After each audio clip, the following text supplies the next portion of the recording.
Nah, saudara-saudara, kita ini sekarang berada di kota Hierapolis, yang kota modernnya namanya Pamukkale. Ada kejadian apa di sini di awal sejarah gereja? Jadi seperti yang kemarin kita sampaikan, setelah dari Yerusalem, itu pusat gereja pertama kali di Antioquia. Kisah Rasul pasal 11 ayat 26, bahkan di Antioquia lah orang-orang menjadi pengikut Yesus itu disebut pertama kali Kristen. Bahasa Yunaninya Kristianos, jamaknya Kristianoi, ya, menjadi orang-orang Kristiani. Nah, jadi pusat kekristenan kedua itu adalah Antioquia. Dan selain 7 jemaat yang disebutkan dalam kitab Wahyu, yang juga sudah kita renungkan kemarin, Laodikia, ada kota-kota lain yang penting, termasuk Hierapolis. Hierapolis ini tempat di mana Rasul Yohanes memiliki seorang murid namanya Papias dari Hierapolis. Apa pentingnya Papias? Saya akan membaca firman Tuhan dulu untuk menggambarkan bagaimana sumber-sumber gereja kuno itu bisa kita percaya. 2 Tesalonika pasal 2 ayat 15. Sebab itu berdirilah teguh dan berpeganglah pada ajaran-ajaran yang kamu terima dari kami, baik secara lisan maupun secara tertulis. 1 Korintus 11 ayat 1. Jadilah pengikutku sama seperti aku juga menjadi pengikut Kristus. Nah, prinsip kesinambungan ini yang dinamakan successio apostolik. Bahasa Arabnya adalah khilafah rasuliyah. Cuman karena kata khilafah itu sekarang dipakai, khilafah itu artinya penggantian sebetulnya, dipakai oleh kelompok yang anti Pancasila, maka saya tidak menggunakan kata itu. Sekalipun istilah itu muncul dalam teks-teks liturgis ataupun catatan-catatan gereja dalam bahasa Arab, khususnya gereja-gereja di Timur Tengah. Ada kata lain yang dipakai, prinsip ini disebut taklid al-muqaddas. Jadi taklid itu mengikut, tapi ada kriterianya, yaitu yang kudus karena berasal dari para rasul. Nah, dalam 2 Tesalonika pasal 2 ayat 18 ini, Rasul Paulus menyatakan kepada jemaat, ya, agar kamu berpegang teguh pada ajaran yang kusampaikan, baik secara tertulis maupun tidak tertulis. Nah, ini penting. Karena apa? Mula-mula gereja purba itu hanya mendasarkan kitab suci yang namanya Perjanjian Lama. Perjanjian Baru ditulis itu kira-kira paling awal, tahun 50 Masehi. Padahal gereja sudah berdiri tahun 33 Masehi di Yerusalem. Berarti antara tahun 33 sampai tahun 50 kita tidak punya Alkitab Perjanjian Baru. Maka dari mana ajaran gereja itu dibangun? Dari ajaran tertulis maupun tidak tertulis. Ajaran tidak tertulis itu bukan sembarang saja. Ada tolok ukurnya, ada parameter historisnya. Karena itu misalnya, jadilah kamu pengikutku seperti aku menjadi pengikut Kristus. Prinsip kesinambungan itu misalnya, Yesus punya 12 rasul. Kenapa 12 rasul? Karena gereja itu Israel baru. Jumlah umat Israel 12. Di bawah 12 rasul ada 70 murid. Karena tua-tua Israel jumlahnya juga 70. Baru dari 12 dan 70 itu memuridkan lagi. Nah, karena itu ada kesinambungan. Inilah yang menyebabkan bahwa kita percaya bahwa ajaran Perjanjian Baru, ajaran Kristen itu bisa dipertanggungjawabkan. Yohanes punya murid namanya Polikarpus. Polikarpus punya murid namanya Irenaeus. Irenaeus punya murid namanya Hippolytus.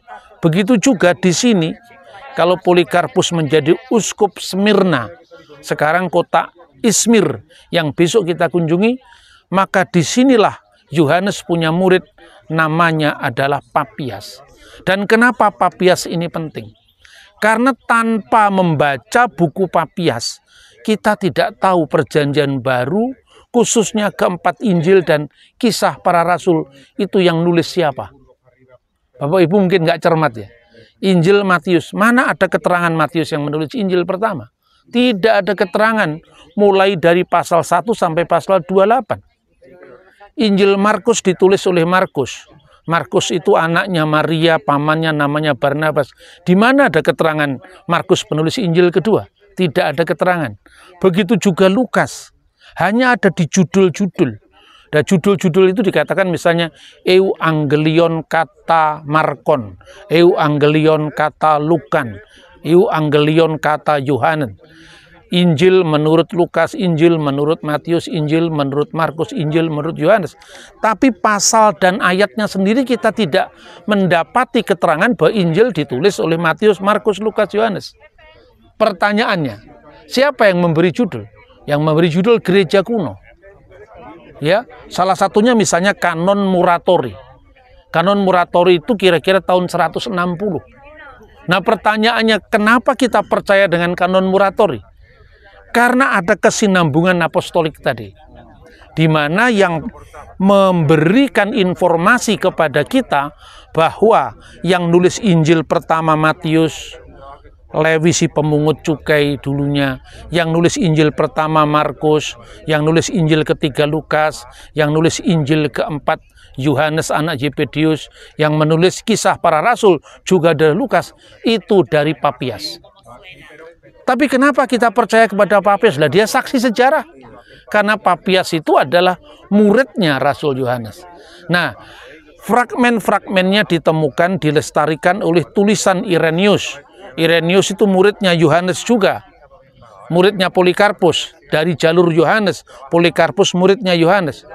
Disebut dalam buku yang dikumpulkan itu The Fragment of Papias.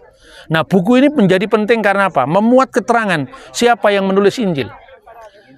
Digambarkan di sana bahwa mula-mula Matius menulis dari bahan yang disebut Logia Yesu, yaitu kumpulan perkataan-perkataan Yesus.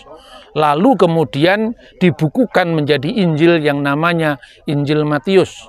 Mula-mula dalam Logia Yesu yang tertulis dalam bahasa Aramaik. Kemudian karena kita sendiri tahu kan bahwa Petrus pergi menuliskan suratnya ke wilayah barat yang semuanya berbahasa Yunani kepada kaum diaspora yang ada di Kapadokia, di Asia Kecil, dan juga di Bitinia yang semua wilayah Turki sekarang. Maka dari situ kita bisa mendapatkan pemahaman bahwa kenapa Injil akhirnya ditulis dalam bahasa Yunani Koine, karena memang orang-orang Yahudi itu ada dua. Orang Yahudi diaspora yang kebanyakan berbicara dalam bahasa Yunani Koine, dan orang-orang Yahudi yang disebut Ibrani yang tinggal di Yerusalem yang bahasanya adalah Aramaik. Itu penting sekali karena di dalam catatan itu juga Papias mengatakan Markus menulis Injilnya berdasarkan pewartaan Petrus. Maka Bapak Ibu bisa bandingkan. Sistematikanya Injil Markus itu persis sama dengan khotbahnya Petrus di Kisah Para Rasul. Diawali dengan pembaptisan Yesus, persis sama. Diawali dari suara Yohanes yang di padang gurun dan seterusnya, sistematiknya sama. Tetapi di situ kemudian Markus membukukannya berdasarkan pewartaan Petrus itu ketika dia menjadi penerjemah Petrus di Roma. Dari situ kita mempercayai informasi itu. Begitu juga Lukas, begitu juga Yohanes. Nah, ada satu hal yang penting. Kalau kita membaca Alkitab seolah-olah ya, kalau kita tidak tahu konteksnya, orang lebih mudah menuduh Alkitab ini palsu, saling bertentangan. Misalnya, Yudas Iskariot matinya seperti apa? Kalau di dalam Injil Matius pasal 27, dia menyesal setelah mengkhianati Yesus, kemudian dia gantung diri. Tetapi di Kisah Rasul pasal 1 disebutkan bahwa Yudas itu matinya jatuh, ya, terus kemudian perutnya itu pecah dan ususnya keluar, terburai keluar. Mana yang benar? Kalau kita tidak memahami dokumen yang dinamakan Apostolic Fathers, bapak-bapak apostolik, jawaban kita paling-paling begini. Oh, Injil Markus itu bicara tentang cara matinya. Tetapi kisah para rasul itu berbicara tentang keadaannya ketika dia mati. Tentu pendengar, para penentang Alkitab, itu kan ucapannya seorang teolog yang membela imannya saja. Tetapi dengan memunculkan saksi sejarah di dalam buku Papias yang berjudul The Fragment of Papias, itu clear. Di mana dikatakan apa di sana? Dikatakan bahwa Yudas Iskariot mati dengan cara menggantung diri karena penyesalan. Tetapi ketika dia sudah menggantung diri, talinya itu belum putus mula-mula, tapi akhirnya tali itu putus dan dia jatuh terjerembab. Perutnya pecah, kemudian ususnya keluar. Sampai hari ini katanya, berarti pada saat Papias masih menulis itu, banyak orang yang menyaksikan tempat yang namanya Hakaldama. Tempat itu dihindari orang. Karena apa? Itu dianggapnya sebagai pelajaran bagi seorang pengkhianat yang dilakukan oleh Yudas Iskariot. Clear. Jadi artinya, tatkala Anda ragu misalnya, apakah Pangeran Diponegoro itu dibuang ke Manado apa tidak, kita bisa cross check dari Kiai Mojo karena dia adalah orang yang sejawat. Tentu sepinter apapun teolog yang muncul pada zaman abad pertengahan, zamannya mazhab Tubingen misalnya, atau zaman modern, dia bukan saksi mata. Jadi ada jarak yang panjang. Maka ada kecenderungan melakukan yang namanya anakronisme sejarah. Di mana sejarah 2000 tahun yang lalu dipahami dengan keterbatasan kita. Karena istilah-istilahnya beda, bahasanya beda, pola hidupnya beda, maka kita melakukan apa yang namanya eisegese, memasukkan makna yang ada pada kita pada teks, bukan eksegese, menggali dari teks. Maka sejarah bapak-bapak gereja itu sangat penting. Nah, sejarah bapak-bapak gereja pun itu bukan sembarang saja. Artinya derajat pemahaman Agustinus yang berasal dari abad ketiga tentu berbeda dengan Papias yang muridnya langsung Rasul Yohanes. Nah, banyak teolog-teolog modern itu meremehkan tulisan-tulisan bapak gereja.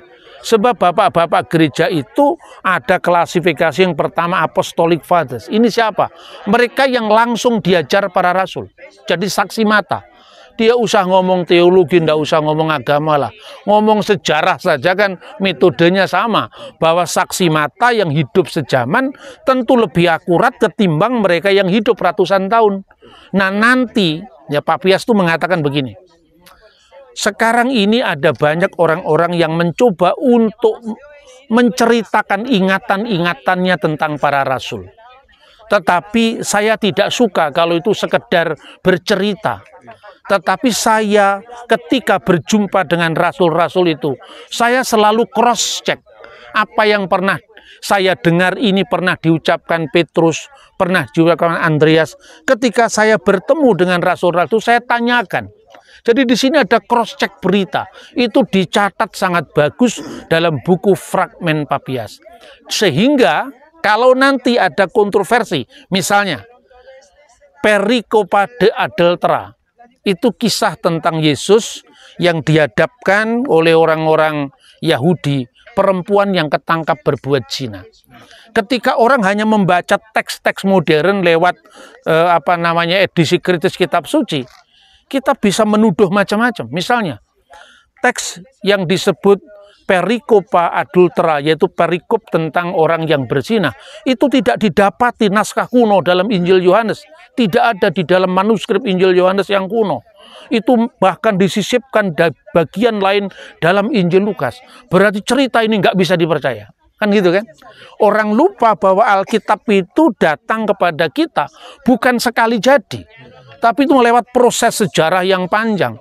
Dan kisah tentang Pericopa Adultera ini sudah ada dalam catatan Papias. Dengan demikian, yang diragukan misalnya, ini tidak ada dalam kodek, ini berasal di abad keempat. Jangan bicara kodek dulu. Kodek itu Alkitab tercatat, tertulis dari kolom-kolom itu. Muridnya yang nulis Injil sendiri berkata tentang perikopa adultera, tentang pemberian pasal-pasal ayat-ayat itu kan kemudian.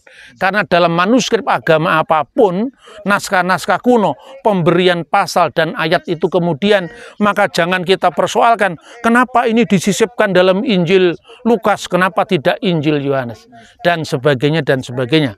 Melalui kunjungan ziarah kita ke Hierapolis, kita menemukan jejak sejarah bahwa Injil itu bisa dipercaya karena disaksikan oleh suara yang hidup yang dikatakan oleh Papias, yang semuanya bersesuaian dengan apa yang tercatat, sehingga yang dikatakan Rasul Paulus, kita tidak hanya melestarikan ajaran yang diterima dari Rasul Paulus, baik tertulis maupun tidak tertulis.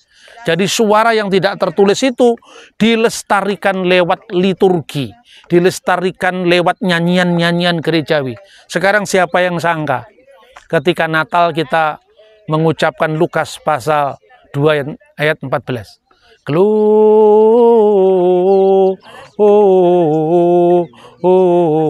Gloria in excelsis Deo. Itu terjemahan Alkitab Latin dari kira-kira tahun 120-an. Yang namanya Vetus Latina.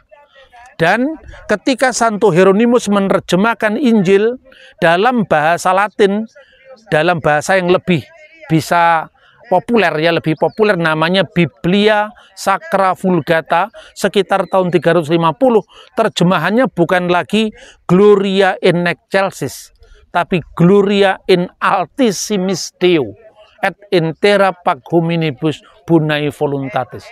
Kenapa yang dilestarikan dalam nyanyian gereja in excelsis Deo? Karena kalau altissimis ketukannya tambah 1. Bener nggak? In altissimis Deo. Jadi liturgi itu melestarikan sejarah, melestarikan data sejarah, dan ternyata itu mengungkap bahwa Paus Telesphorus pertama yang pertama kali menetapkan misa malam Natal tahun 126 Masehi, dan ayat yang dibaca Lukas pasal 2 ayat 14. Jadi jangan lagi kita skeptis dengan data-data sejarah kuno. Semuanya bisa di cross check, semuanya bisa dibaca, dan sekarang tidak ada satu data pun yang dibakar. Jangan kita percaya dengan ungkapan film Da Vinci Code, ya. Sekarang lagi rame-rame film His Only Son. Coba bayangkan kalau film Da Vinci Code itu beredar, Kristennya juga tidak marah-marah. Maka marilah kita menularkan energi baik. Karena kita tidak marah ketika film Da Vinci Code diputar. Kalau nggak suka ya jangan dilihat. Kita tidak marah juga ketika film The Last Temptation of Jesus Christ diputar. Ya silakan. Tapi energi baik itu kita tularkan kepada mereka yang suka marah-marah itu. Padahal itu hanya film. Tuhan memberkati kita. Shalom alaikum besem hamasia. Luar biasa. Terima kasih Pak Bambang. Sama-sama.